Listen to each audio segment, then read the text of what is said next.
Acha ji, Assalamu alaikum. So, I hope you all are well. Let's continue with the embryology. We were talking about the third week. We talked about the development of the epiblast, hypoblast. We talked about the coelom cavity, what was the ultimate fate of that.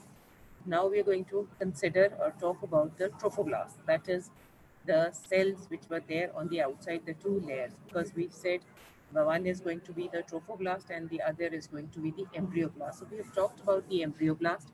Now we're going to talk about the trophoblast. The trophoblast, I told you, is going to be divided into two layers, that is cytotrophoblast and the syncytiotrophoblast. This cytotrophoblast and syncytiotrophoblast, this is going to participate in the formation of the placenta. Now, what changes are going to occur in this trophoblast? At the beginning of the third week, this trophoblast is going to form villi. Villi are nothing but small projections, finger-like projections, which are going to extend from the cytoblast, the trophoblastic core outside towards the syncytiotrophoblast. So please remember that cytotrophoblast is the inner layer and syncytiotrophoblast is the outer layer. So cytotrophoblast are going to protrude into the syncytiotrophoblast. That is the first step. This projection is what we call as the primary villi. Ma'am voice Then clear नहीं है। Voice clear नहीं है, क्या हुआ है? Okay,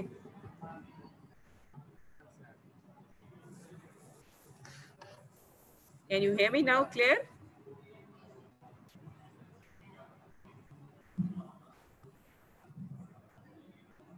So that was the formation of the primary villi. Then the next step is going to be the formation of the secondary villus. That is, another change is going to occur in this layer. That is, there is going to be protrusion of the mesodermal cells, because we know that the extraembryonic mesoderm is onto the inner side of the trophoblast, so that the extraembryonic mesoderm, that is going to project into this primary finger-like projection, that is the primary villi. So you have three layers into this. This process is what we're going to call at the secondary villus. I'll show you a picture.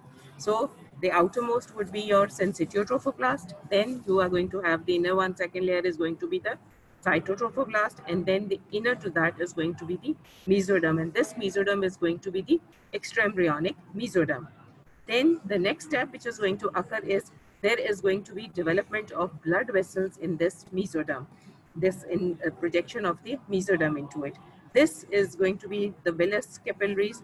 This is now called as the tertiary villus. That is when there is formation of the blood vessels in the villus, that is into the mesoderm, that is going to be called as the tertiary villus. This is the development, initial development of the placenta.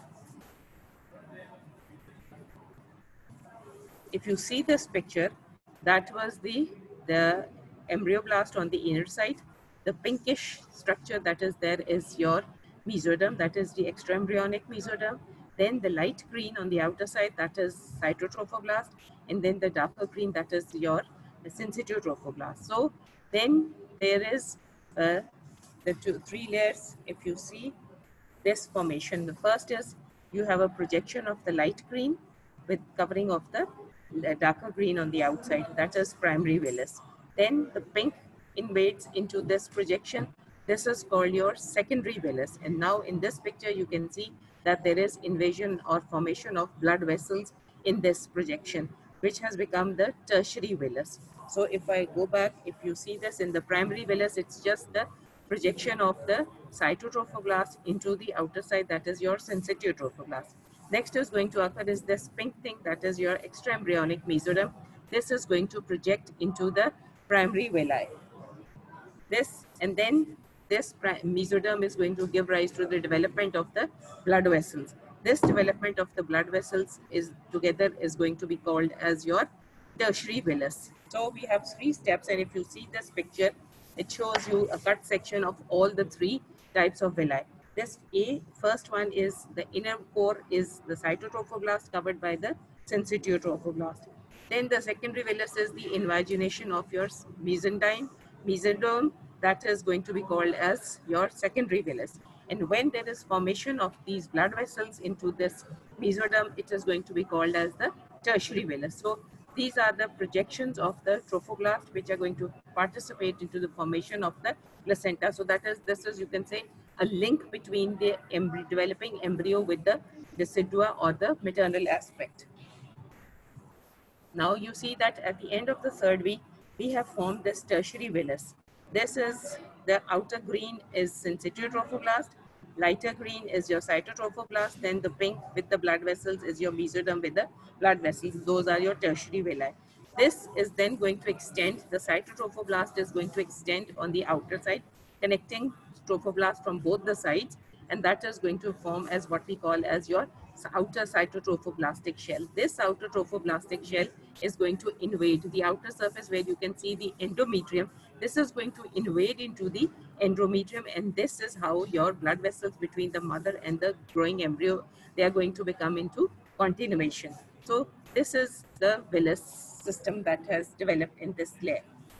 Capillaries in the tertiary villus, they make contact with the mesoderm of the chorionic plate, that is on the inner side, that is the embryo. If you see this, the pink one, that is connecting stalk, and the chorionic plate, that is the extraembryonic mesoderm. They make connection with that on the inner side, and then on the outer side with the maternal endometrium. So basically, these villi are nothing but they are connecting the placenta, that is on the outer side, and you can say these villi are the fetal contribution towards the placenta and the embryo which is there on the inner side. So the first organ which starts to beat is the heart. So the heart begins to beat in roughly in the fourth week, that is this formation. The villus system is ready to supply the embryo proper with the essential nutrients and the oxygen. You know that the embryo, as it is developing, it needs to have blood circulation and to grow. So I'll just tell you how the steps of the circulatory contribution towards the embryo there, what happens in the first week, then in the second, and then the third. And ultimately, till the fourth week, you have the formation of the heart. So we say that heart is the first system which is going to circulate, or you can say the CVS is the first system which is going to circulate because it has to support the growing embryo. Next step that is going to occur in this is your neurulation, that is the formation of the neural tube. When I told you about the notochord, I also told you that the ectoderm on the surface is going to give rise to the neural tube that is going to develop into your nervous system. The process involved in the formation of this neural plate, the ectoderm on the surface of the trilaminar disc, that is going to first form what we call as the neural plate, that ectoderm layer. This neural plate is flat, then it folds to form a tubular structure, and then it closes and forms a complete tubule that is going to be called as the neural tube. And this process, as we called the previous one as gastrulation, the trilaminar formation, this is called the neurulation. So the ectoderm on the surface, if I show you this picture, if you see this picture, this is the ectoderm on the surface. This is a flat plate that is then going to be called as the neural plate, because it is said that these oropharyngeal membranes and cloacal membranes, the areas where you have the endoderm and the ectoderm in continuity, they are going to stimulate the formation of the nervous system. So this grooved area is going to be called as your neural plate. This neural plate is going to develop a groove in the center, which is the neural groove, and then these neural groove is going to form complete rise as neural tube, and this tube is then going to form a tubular structure. This process is what we call as neurulation, are completed by the end of the fourth week when the closure of the caudal neuropores occurs. Now, when you form the tube, it's not going to completely close from the interior end and the caudal and the cranial end. Those openings which are there, now if you recollect that this neural plate is the topmost plate, and when we cut the section of the primitive streak, we said that we are going to cut from the top, and that is we are opening and seeing this primitive streak from the level of your amniotic cavity. So basically you can say that this ectoderm is forming the base of your amniotic cavity. So something which is going to develop into this amniotic cavity or in the ectoderm is going to have a link with the amniotic cavity, right? So when this neural plate and the neural tube is formed, this is going to start to close. The neural folds are going to start to close from the caudal end till the cranial end, but the two ends are going to stay open. And those openings of this tube, that means this tube is not closed anteriorly and posteriorly. these two openings are called neuropores. That is, there is an opening. Pore is the opening, and neuro is something related with the neural plate. So these neuropores are still there. That means you do not completely close the tube as dead ends. During neurulation, the embryo may be referred to as neural. Okay. Now, if you see this picture, that is the, you can recollect that we have the mesoderm, we have the formation of the notochord. The blue is the neural groove, which is forming, thickening, forming the neural plate, and this neural plate is going to give rise to your neuroectoderm. Then this was neural plate. The neural plate invaginates, longitudinal median groove, neural groove. Then the neural folds, they develop as the brain, that is the cranial end. The third week where the folds fuse, approach each other in the midline, they fuse and they form cranial. They say that this fusion of the neural tube starts roughly at the level of the fifth somite. We said that at the cranial end where the somites are also used as the determination of the age of the developing embryo. So this is at the level of roughly the cervical region, which is where you have the fifth somite, the development of the fifth somite. This proceeds from the fifth somite, that is the initial portion. They do not start from the very tip and go to the caudal end. They start from the level of the fifth somite and they proceed cranially and caudally of the neural tube is formed. Till complete fusion, this cephalic and caudal ends of the neural communicate with the amniotic cavity. So I said they are not closed, they are open, and those areas are what we call as the neuropores, the interior and the posterior neuropores of the tube. The closure of the neuropore that occurs anteriorly is closed on the day fifth approximately, they say. Otherwise, till then, they are having a communication with the amniotic cavity because both the ends of the tube are open as anterior and posterior neuropores. They are having a communication with the amniotic cavity. Then they start to close approximately the interior neuropore at the day fifth, and the posterior neuropore closes at the day 28th of the development. You see this picture, that was the flat plate. Then they start to rise. If you see in the middle, the second picture, the C1, that is the formation of the somites. This is a rough landmark that at the level of the somites, that is the third to fifth somite. And then they start to the fusion of the neural folds that occurs in the midline and the middle of this tube, and then they start to close anteriorly and posteriorly extending. And you can see that the interior end of this tube and the posterior end of this tube is open, and these are called your neuropores. So if you see in the last picture, the lower one that you can see is the interior and the posterior neuropores. So after that, you will see that then they close and they are still in communication with the amniotic cavity. Then, so now we have formed the neural tube. The neural tube has cells which are there on the folds of the edges of the folds. These are called the neuroectoderm or the crest cells or the borders of the neuroectoderm. They dissociate from the neighbors and they form what we call as the neural crest cells because of the cells which are forming the margin of the at the interior and the margin of the neural tube. They are called your neural crest cells because they lie on the edge. They leave this neural crest margin and they enter into the underlying mesoderm because they have to give rise to their definitive things. This leaves the ectoderm and they're going to go, one pathway is dorsal way, that is they're going to go above to something what is going to develop into the skin, and they are going to contribute through the dermis, they are going to contribute to the formation of the melanocytes, that is the pigment cells and the hair follicles.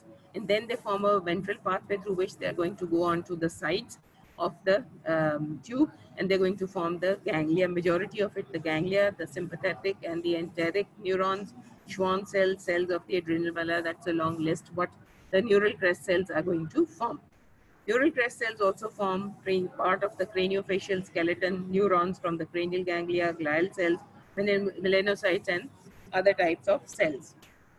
You see these are all derivatives of the neural crest cells, which you have to remember. Connective tissue, parts of it, then Schwann cells, adrenal medulla, glial cells. So you can see majority is your part of the nervous system, then also part in the dermis in the face. There's a contribution.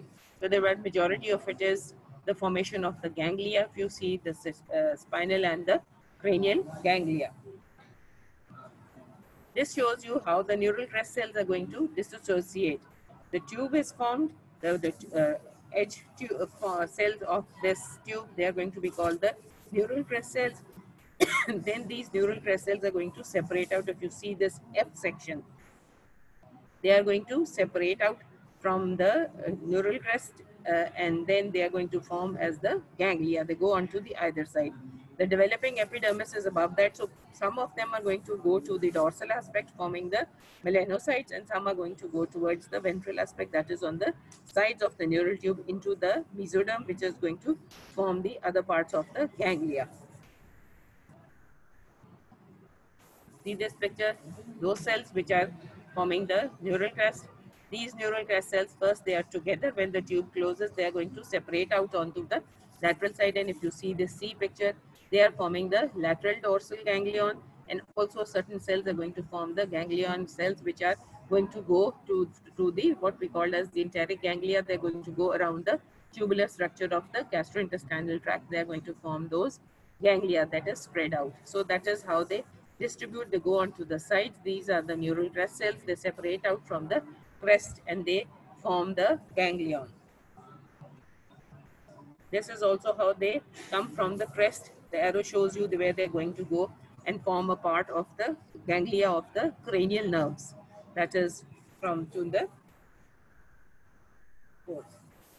What can be the defects which can occur in the neural tube formation?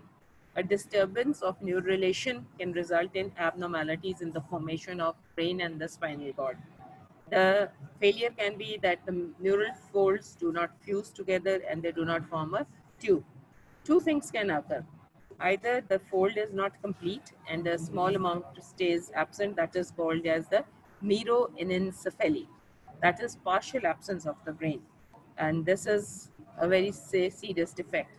Anencephaly, that is absence of the development of the brain. But this is said it's not exactly a true term. It's a misnomer as we've written, because it does contribute to a small part of the nervous tissue. So we cannot completely call it that there is absence of the nervous tissue. So that is anencephaly, or it is absence of the development of the brain.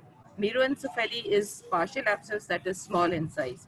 And if this tube, it does not completely close from the posterior end, that is from the cervical region caudally, this defect is called the spina bifida. This is because it is more prominent in the lumbosacral region, and this is helped along with the formation of the vertebra. That is spina bifida. The spinal cord is protruding out from the vertebral column, that is the posterior aspect of the vertebra, and that is why it is called spina bifida. That is the protrusion of this nervous tissue from the posterior side of this developing malformed vertebra. And this is most probably commonly seen in the lumbosacral region. This may be just pure protrusion of the nervous tissue. It may be accompanied by the meninges with it, or it may be just the protrusion of all these three with the nervous element as well. So you can have three types: meningocele, meningomyelocele. That is if it has the meninges along with it, but if that doesn't make any difference. But if you have the nervous element as well along with it, that is going to be affected, and you may have the child as having the paraplegia because of the involvement of the nervous tissue. But because if it is a small amount of nervous tissue which is protruding out, that may not be very damaging. But if large amounts of nerves are there, that can affect the nervous element of the lower limbs. So children with spina bifida lose a degree of neurological function based on the spinal cord level of the lesion and its severity. This is because of genetic and environmental factors. They account for this variability too. That is how I told you it can be just spina bifida, it can be spina bifida, that is occulta. The term occulta is used because that is occult. Occult is something wherever we use this term, this means it is there but we cannot see it. It can be occult blood present in the, maybe in the urine or in the stool, but when we test it, we detect it. So that is called occulta. So this is the spina bifida, small amount is there. The patient has no complaint, and it is said that this type of spina bifida or occulta is normally detected when you examine the child. He or she has a small dimple at that level in the lumbosacral region, which shows that maybe their spina bifida is there. Then you can have meningocele, that is just purely meninges are protruding out from this bifid level, or it can be meningomyelocele, that is the nervous tissue can also be protruding out. So it depends on how much abnormality is there and how much problem the baby may face. 70% of the defects can be prevented if it is said that folic acid has a large role. If you have a family history of having this nervous defects, the mother is always advised before she starts planning a family that she should take about 400 microgram of folic acid daily, beginning 3 months prior to conception. That is of the normal person. Even the mother who has no family history of neural defects, she is advised to take, when she starts beginning a family, 3 months prior to that, the folic acid, and especially longer for that those ladies who have a history of neural defects, because it is said, and then they are going to continue it throughout pregnancy, because it's said that this folic acid has a very good role in preventing these neural defects to occur. You see this is anencephaly. The part of the brain is there, part of this is not absent. So अब क्या करूँ? हाँ, ये कर दूँ. Okay, this is anencephaly. Then this is spina bifida. If you can see that it is not closed, the skin is not closed, there is protrusion of your nervous tissue on the outside and a part of the spinal cord on the outside. That is spina bifida, and you can see it is the lumbosacral region, the lumbar vertebra. Then the other thing which develops at this level is the formation, as we've said, that the villi are going to form, heart has to develop, so the blood vessels have to start. So early development of blood vessels has to take place, and early development of the cardiovascular system is not only the formation of the heart, that is the continuity of the blood vessels between the mother and the baby, they have to form the blood vessels as well. Now, how do we form the blood vessels? At the end of the second week, the embryo nutrition is obtained from the maternal blood by diffusion. It is said that through the extraembryonic coelom, but then the baby starts to develop its own blood vessels. There are two processes in the third week, which we call as vasculogenesis and angiogenesis. The vasculogenesis is and the angiogenesis is the formation of in the extraembryonic mesoderm and the intraembryonic mesoderm, the blood vessels, which are going to connect it with the maternal portion. In the third week, by the formation of these vessels, primordial, I told you before, uteroplacental circulation develops, which is going to link up with the synovius in the maternal portion, where we had the syncytial trophoblast. If you recollect that, where we formed this, a primordial uteroplacental circulation. Now, how do we form blood vessels? There is vasculogenesis, is the formation of the blood vessels. Now, first is we said that mesoderm is the main cell which is going to form the blood vessels. There is collection of these blood vessels which forms, if you see this picture, the C1 is the formation of the collection of these blood cells which are going to be formed. They're called as the blood islands. Then rifts develop in this blood islands, and then you have cavities formation, and these onto the sides, and then they enlarge and they collect together and they form a gap in between. This is going to form the lumen of the blood vessel. The lining is called the endoderm on the outside, and you have the formation of the lumen of the tube, as you can see in procedure. And then ultimately these mesoderm cells, they are going to give rise to your blood cells. So vasculogenesis and angiogenesis, the formation of the vascular system, and angio is the formation of new vascular channels by assembly of individual cells, precursors called angioblasts. Okay, that is vasculogenesis. Angiogenesis is once vessels are formed, when they branch and they bud out, that is what we call as angiogenesis. That is, already the vessels have formed, but they are going to branch further and precede the process. So first initial is vasculogenesis, when the vessels are going to develop, and when the preformed vessels, they are going to bud out, branch, they are going to form as, that is the process what we call as angiogenesis. So it's not only vasculogenesis which is going to go on all the time, it's going to form and then it's going to branch and branch and branch and give to a complete network of your blood vessels. How is vasculogenesis I showed you the previous picture. They are mesenchymal cells differentiate into endothelial precursors, what we call as the angioblast. Angio is the term for the blood vessels, which aggregate, we form the blood island. This blood island then develops cavities in it, and these cavities, they collect together confluence of these clefts, and these clefts ultimately the cells flatten out, and the endothelial cells, these cells are what we call as the endothelium, and the lumen is going to be called as the blood vessel. These endothelial line cavities soon fuse to form network of endothelial channels. This is what we call as vasculogenesis. So this is how the initial blood vessel is going to be formed. And the cells on the outside, they are going to be called as the endothelium. Vessels sprout from these adjacent by the endothelial budding and fuse with other vessels, and that would be your angiogenesis. So if I show you this picture, this is what exactly is how the blood vessels are formed. The mesenchyme, they form blood islands. The blood islands then onto the lumen of, they form cavities. These cavities are then going to coalesce. It is just exactly the way we form the extraembryonic coelom, and then extraembryonic mesoderm, then extraembryonic mesoderm had cavities. Cavities coalesce together, and we form the extraembryonic coelom. So it's just like that. And then there's fusion, clefts from the cavity inside, and the cells on the outside, they are going to form your endothelial tissue. That is how the vessels are going to form by vasculogenesis, and this vasculogenesis is then going to bud and branch and going to give rise to the angiogenesis, and the vessels are going to increase. The upper two pictures shows you that initial portion is going to form in the umbilical vessel, that is near the yolk sac. The blood vessels are formed in the connecting stalk, and then on the outside in the extraembryonic mesoderm. There are certain areas which are going to first start formation of the blood vessels, and ultimately this is going to expand. So that is why that picture shows you the primordial blood vessels. This is all happening in the third week.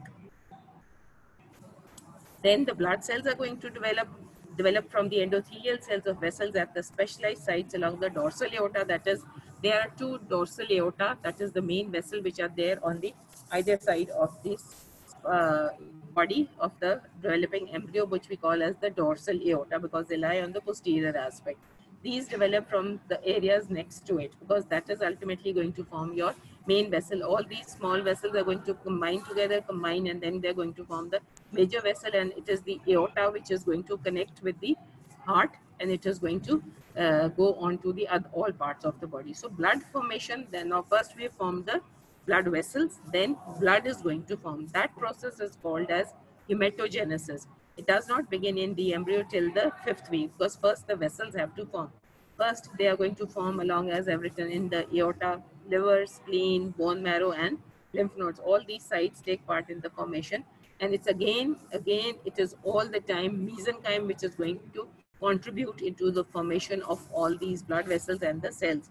Fetal and adult erythrocytes derive from different hemopoietic progenitor cells, which we call as the hemangioblast cells. Mesenchyme is going to form the hemangioblast cells. Hemangioblast cells are going to give rise to your erythrocytes. So again, the mesoderm inside the vessels is going to be converted into hemangioblast, that is the immature cells, and this is then ultimately going to become your blood cells or the erythrocytes. So how has this primordial cardiovascular system developed? We have developed the part of the heart, where we said in the endoderm, the mesenchyme in front, where you had the oropharyngeal membrane. Then we have formed the blood vessels, we have formed the erythrocytes. Now all this is going to be connected together to form a system, what we call as the cardiovascular system. The heart and the great vessels from mesenchymal cells in the cardiogenic area. That was the area which was there on the, if you remember, on the ventral aspect, where we form the oropharyngeal membrane. That is the site where the ectoderm and endoderm were fused, and in front of that certain amount of mesoderm, it went around the sides of that, and it went onto the ventral aspect of these, and that area is going to be called as your cardiogenic area. That is where the heart is going to develop. Okay, so that is the area where these mesenchymal cells, that is what is saying cardiogenic area, paired longitudinal, because heart is there. So with that, in continuity with that, vessels which are developing, two on either side, which are called your endocardial heart tubes. These vessels are the heart. When it starts to develop, it forms tube, like the way we formed the neural tube.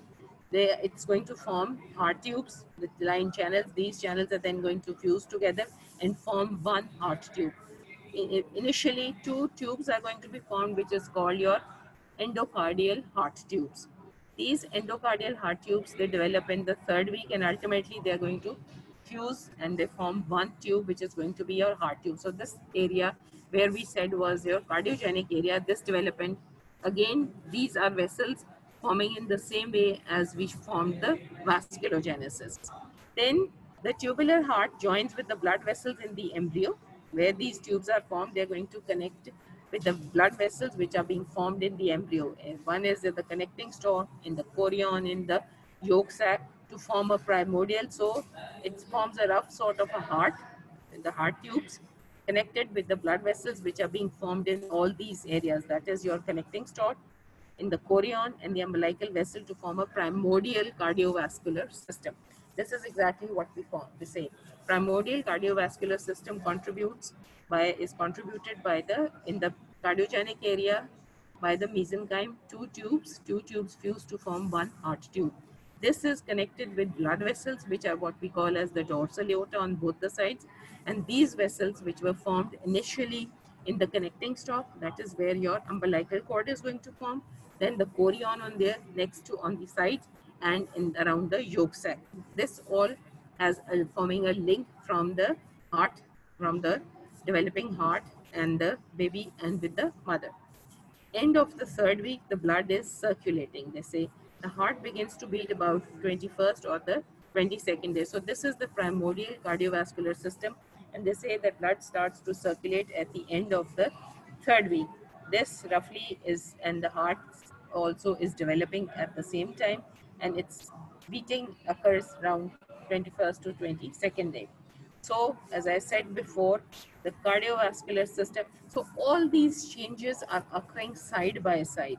Your trilaminar disc was being formed, then we separated the notochord, we started its development, we formed the neural tube, we are forming the blood supply, the blood vessels are being formed, the erythrocytes are being formed, the villi are forming, that is the development or the ground preparation for the formation of the placenta is going on. So all these steps, all these changes are going on side by side.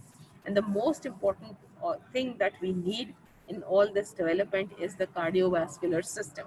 So as you can see, the major work is being done at the cardiovascular system. So it is the first organ system which reaches a functional state.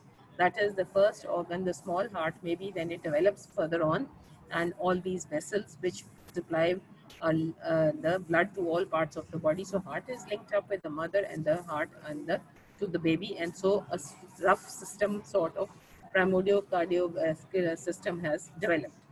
The embryonic heartbeat can be detected at this stage by Doppler ultrasonography during the fifth week, right? Approximately 7 weeks after the last normal menstrual period. So that is why we say it is the first organ which starts to develop, and always by ultrasonography, the gynecologists, they try to listen to the heartbeat, and then they are confirmed that it's the mother has conceived and it's the pregnancy is developing, and they assess the age by this level. If you see this, this is the formation of the heart tube. That is the dorsal aspect. These are the two dorsal blood vessels. This is the yolk sac, umbilical vessels. You can see the vessels which are developing in the villi, and that is the into the dorsal aorta. You have the blood vessel developing. We have the umbilical vessel into the yolk sac.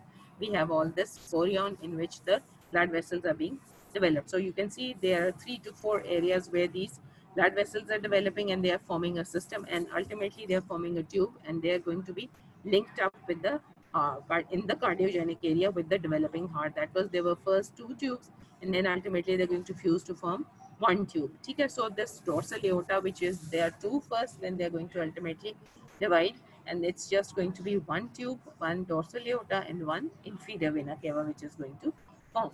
So this is a diagrammatic picture of how the primordial cardiovascular system is developing. Okay. So it's the umbilical cord, the yolk sac, the chorion, the development of the heart, the dorsal aorta. All these are the areas where the initial blood vessels are going to develop and link up with the developing heart in the aortic sac. You can see in the developing heart. Okay, that heart tube. So all this linkage up is developing, and you are developing the veins as well. That is all what we are going to label as your primordial cardiovascular system, which is required for the growing embryo. So if you see, it's the first 21st second day you can feel the heartbeat. So it's the first organ that starts to work or function that starts to work is your cardiovascular system. Then we had the formation of the three germ layers, what all gives rise to specific organs. Ectoderm is going to give rise to the central and peripheral nervous system. These are the derivatives. You have to remember these, and you may be asked. The eye, inner ear, neural crest cells, and to many connective tissues of the head. All that is developed from the ectoderm. Endoderm, linings of all the, it's because on the inner side, it is going to be related with your organs. It is the respiratory system, it is the alimentary system, that is the digestive system, glands associated such as liver, pancreas. So all that is going to be related with the development from the endoderm. Then mesoderm, muscles, blood vessels, bones, all the muscles which are there, then the linings, most of the cardiovascular system, the trunk, it is source of connective tissue, cartilage, bone, tendons, ligaments. So a lot of things are being developed from the mesoderm, right? These are the derivatives you have to know them, enumerate them. So now let's recollect all what we have done from the slide when we started.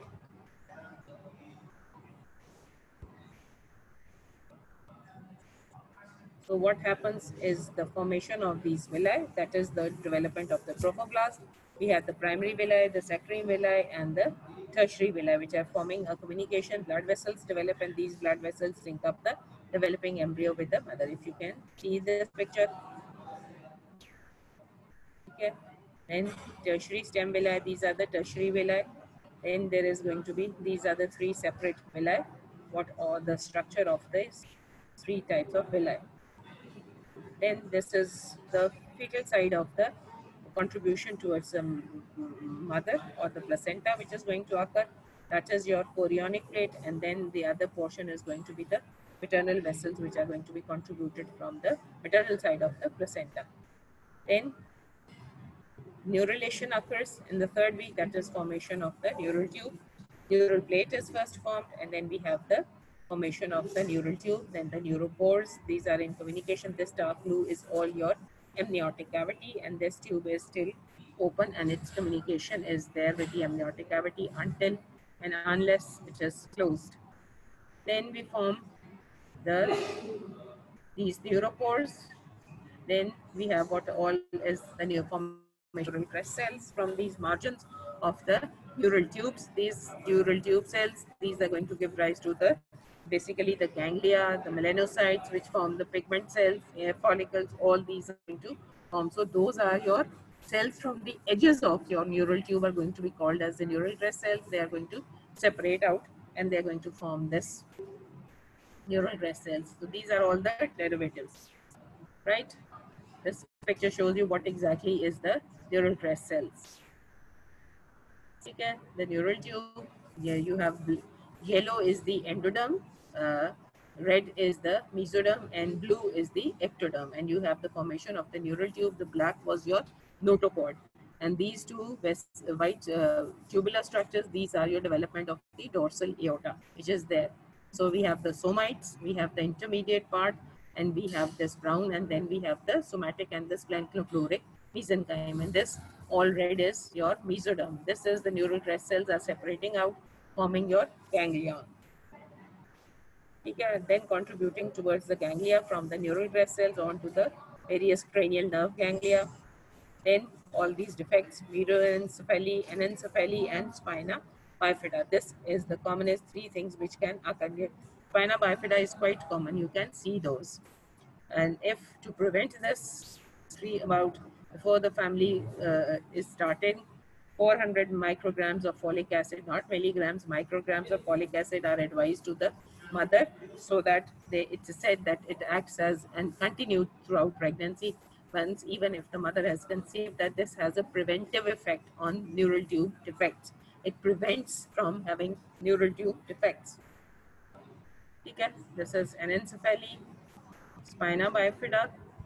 This, so we form the earliest part is the vasculogenesis has occurred, that is the blood vessels have formed and they are sprouting, and then there is the formation of the blood that is there. Endothelium is lining the vessels, so blood cells are being formed. The heart tube is slightly developing, so we say it is a primordial cardiovascular system is developing. This picture shows where all blood vessels at initial stage are going to be formed and link up with the heart. Okay. Then the three germ layers, they are going to form in the different organs in the different parts. Now a summary, what just to recollect what all we formed from what happens in the third week. We formed from bilaminar to trilaminar embryonic disc. That was the process of gastrulation took place. Primitive streak, then epiblast and hypoblast. This epiblast primitive streak, invasion of the cells which divided it into the epiblast formed the ectoderm, hypoblast formed the endoderm, and the invaginating cells, they formed the mesoderm. And then the interior two portions, which were your cloacal membrane and the oropharyngeal membrane, these are the areas where the ectoderm and the endoderm is still fused and mesenchyme is not able to separate these three layers. And that was oropharyngeal membrane is the site, landmark where your oral cavity is going to be formed, and cloacal membrane is that area which is demarcated where your anal canal and all those organs are going to be developed. Okay. Then you form from the primitive streak, we have formed the notochordal process, which then ultimately forms into the notochord. This is going to form the axial skeleton that forms around which all the axial skeleton is going to develop, and it's the formation of the notochord. Then the neural plate formed, neural folds, neural tube is going to form. Then we form the neural crest cells, and that form the different ganglia. Then we also talked about the mesenchyme. We said that mesoderm on each side of the notochord is going to condense and form longitudinal columns, which were called the paraxial mesoderm. So endoderm is going to, the three layers are going to form, of which in this stage, the ectoderm is forming the neural tube. Mesenchyme is what is forming the somites, that is your paraxial mesoderm, which are going to form the somites from which the different vertebral column is going to develop. And then this was intraembryonic mesoderm. And then we had the extraembryonic mesoderm, which gave rise to your coelomic cavity, isolated spaces, because we formed intraembryonic mesoderm, which was divided into paraxial mesoderm, intermediate mesoderm, and lateral plate mesoderm. Lateral plate mesoderm divided into two, splenopleuric and somatopleuric. And the area between that was the coelomic cavity. This became continuous with the extraembryonic coelom, or the extraembryonic mesoderm, and then cavities developed into it, clefts develop, and they then coalesce together, and then they give rise to the body cavities. This is going into, there is cephalocaudal folding of the developing embryo. This is going to become the three. They are going to go ventrally. They are going to, that is going to form as your pericardial cavity, the pleural cavity, and the third one is going to be the peritoneal cavity. So these are going to be what we've developed from this coelomic cavities. I think that finished your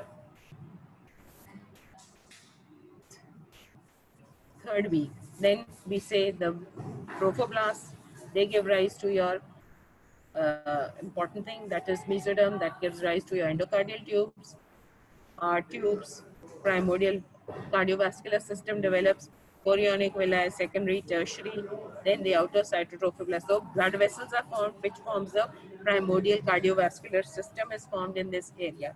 And that is all about the development of the third week. Inshallah, in the next class, we will continue with all this, what continues on to formation in the fourth week. Now, there is some overlap between the formation of structures in the third week and the fourth week. So, I think Langman says fourth to eighth week, but your KLM says third to eighth weeks, the next changes. So, there is nothing, but it's just an overlap of the formation of the structures which are there. So it doesn't make any difference whether you say fourth week or third week to eighth week. It is basically what is happening, because majority of the things, many things which we have taught in this level, at this level, there we are going to also study in the third to the eighth week or fourth to the eighth week. So it is just a continuous process which is occurring, and there's nothing something which is hard and fast that it finishes in this area and you cannot take it on. Some process might be earlier and some process might be later on. I hope I've been able to clarify this. So everything is processing step by step. It's not that just one part of the developing embryo is going on. All the elements definitely are doing their work and they are proceeding on to complete the developing embryo. Okay then, thank you.